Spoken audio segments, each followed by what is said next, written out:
ladies and gentlemen. I hope you are excited. Fantasy Talk is back. We are in the off season, but that doesn't mean that we aren't out there full force getting things ready for the next season coming up. I hope you guys are excited. I'm excited. I got a couple of special guests. I'm gonna pull them on in just a moment. Right? Oh, special fucking... There it is. All right. Mr. Hayden, how are you, sir? I hope you are doing well. Yeah, we're getting there. Finally getting some sleep after baby Wallace hit the mound, so... I'm sure that's rough. Myself, I sleep in my nice quiet bed each night, and... Nice. Appreciate that. And joining him, we have another special guest. Free Tom Brady! Very nice. Boycott Roger Goodell, everybody. Get out there with those Verizon guys. One love. All right, gentlemen, welcome to the show. I'm glad to have you. Obviously, it is draft night, so everybody's pretty damn excited about that. I know I am. My Saints. Not everybody. Oh, yeah. I feel you. I was there a few years ago. I remember that pain. I'm going to be excited tomorrow night, but not tonight. All right. Well, gentlemen, we are here for a reason. We've got a couple announcements from each of you guys, and following that, we're going to get right into the draft, so everybody can kind of hear our thoughts going on that as well. So let's jump right into it. Well, Josh, I was going to kind of save this for a while, but had a long phone call with a good mentor of mine, and I really just kind of talked to him about, when he knew that he was done and he was ready to retire, and what the thought process he went through.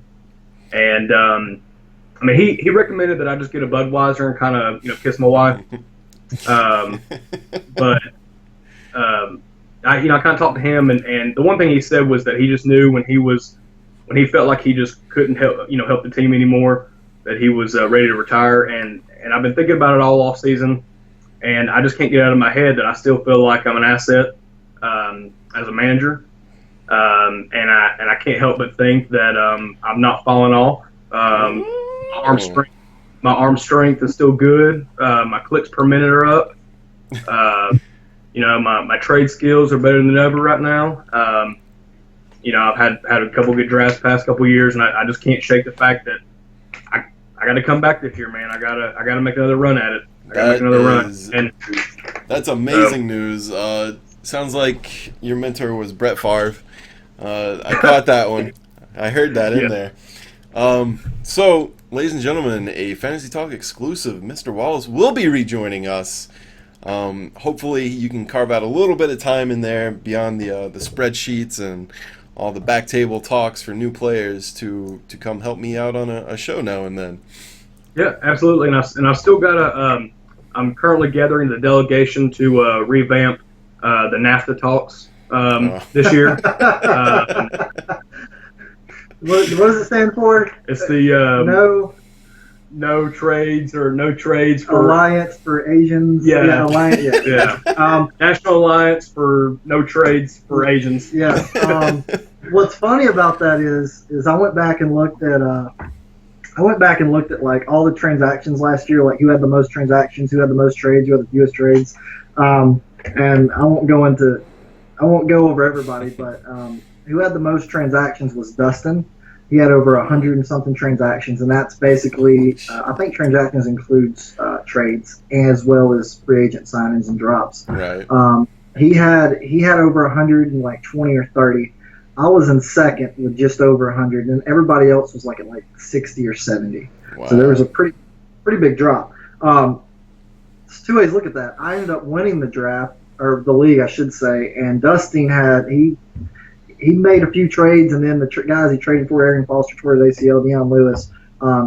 But he also was he was going into the losers bracket as the worst record, and he was fortunate to not have to play in the Sacco Bowl. But It just we both had the most transactions, and one finished with the best or the second or third best record going to the playoffs, and he had the worst. So, and can I just throw? I got to throw this out there about Dustin now because I got a little bit of a bone to pick right here because at the draft night, right? He comes over to me and he's having some trouble, and so he comes over to me to make the draft pick for him, and he says, I want to pick. I think he said I want to pick Arian Foster. And I said, man, he's hurt, right? He's they don't know when he's going to start or whatever. He said, okay, well, let me get Peyton Manning then. And I just sat back and I was like, man, really? Like, now granted, it ended up working out. I love you, Dustin. It ended up working out. But, I love you. But the second thing though is this. I pride myself on being pretty up to date on the kind of, I got my ear to the ground when it comes to some, insider information, that kind of stuff, and I got a few sources. And I'll say that every time that I got even an inkling of that somebody might be a good free agent pickup in the middle of the week or something, I would go to grab that person, and they'd already be taken. And whose team would they be on? ATL Falcons. Every single time. And he always picked up like the day before. He grabbed, I think it was James Jones last year, because Jordy went down, and it moved up Randall Cobb to 1, and whoever their number 2 guy, their originally number 3 guy moved up to 2, and Chad had him. I can't think of his name. And then they went, and the thing was, well, I think James Jones was with the Raiders or the Giants, and he got released. And like a few days went by, and there was no announcement the Packers had signed him. Well, Dustin had already picked him up, and it turned out where Dustin actually, that was one of his best players throughout the whole season. So Dustin, don't sleep on Dustin. He knows football. He's got some sources too. So. But obviously most trades was me with 6. I think Dustin was again second with like 3 or 4. The only 2 people that didn't make any trades was actually you, Josh, and obviously looks like NAFTA paid off because Asian Kid, as much as he called me, he texted me, Facebook messaged me, even Facebook messaged him, and it got into a big dispute in the Facebook group. He tried like hell to rip somebody off in a trade, but no one would trade with him, so NAFTA prevailed. That's right. So we're going for a second year of a clean streak, clean sweep on that. So we'll see if we can get it going. So all right, well, set you free. So honestly, I watch his ass, huh? Four-time Grand Rod champion. Speaking of that, I still have the $60 from last year that I was the winner that we set aside, and we were gonna get a trophy. But I think what we're gonna do is, after talking to everybody in the group, we're gonna make the buy-in again $25.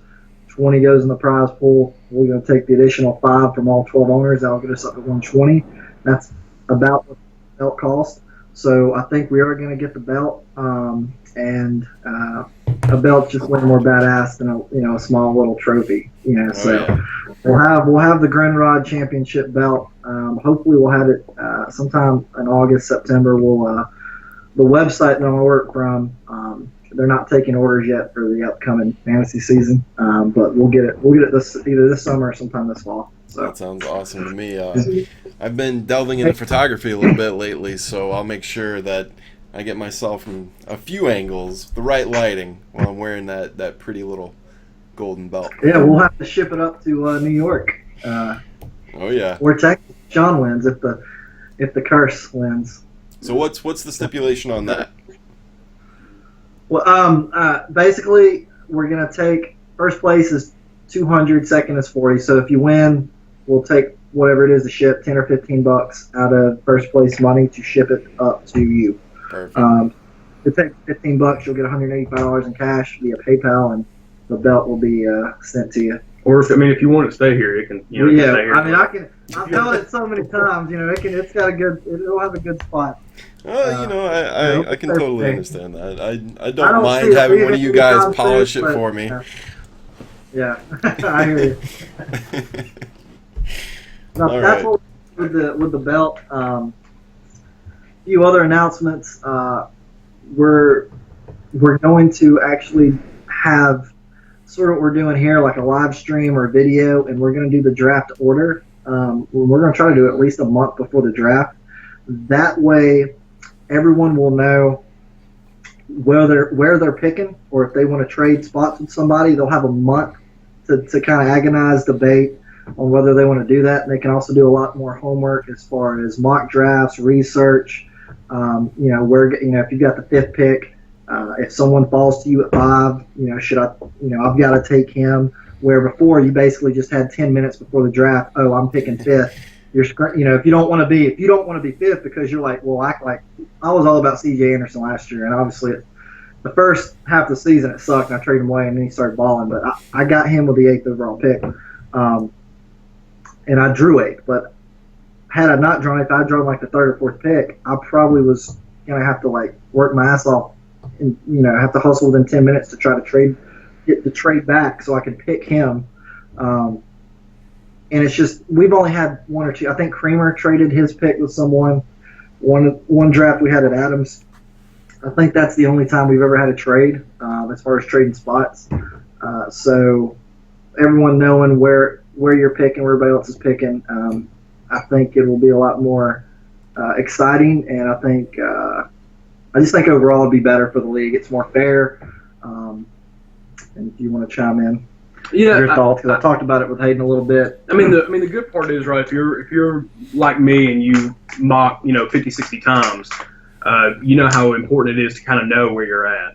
It kind of gives you an idea of, it's not going to be exact because everybody drafts differently, but it kind of gives you a good idea of who might be available when it comes around to you, at the pick that you know of. And as well, too, it might give you a better idea of if you mock draft several different, spots, you get a better idea of, okay, well, I think I like drafting 9th instead of 5th. Let me go talk to the guy that's got 9th pick and see if I can make a trade with him, and just see. Some people may care, some people may not care, but I just think knowing ahead of time like that gives you just more time to get ready, Prepare, and just prepare and to not really have any kind of excuses and not be and just have everything that you need.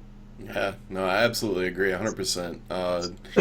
I've always kind of wanted that little bit extra time because I don't know all the players quite as well as some of the other guys playing. So I get in there and I've got, my first 10 guys, maybe not even that much. But after that, it's just who's the best guy left on there. And that's not always worked out so well for me. So hopefully this year I'll have a little bit more time to do my homework and we can get in there. I think that's a great idea. I'll let you talk about the waiver. Okay. Okay.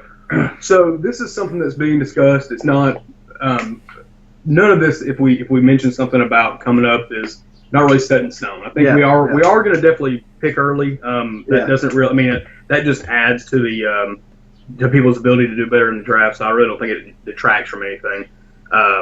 But one of the things though is that it's common. The common way for waiver order to go when it starts out is to be the reverse order of the snake. So, for example, if you were the first pick in the draft, then starting out you're going to have the 12th waiver starting out. Now, again, it does rotate as the ones above you are used. They go below you and you move up.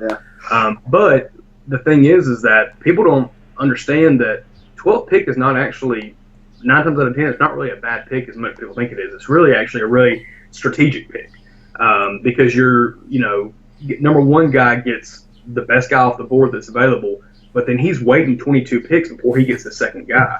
Whereas 12th pick is going to get the 12th and 13th best players on the board, and that to a lot of people is a much better value than having the best, and then having the 24th guy. Because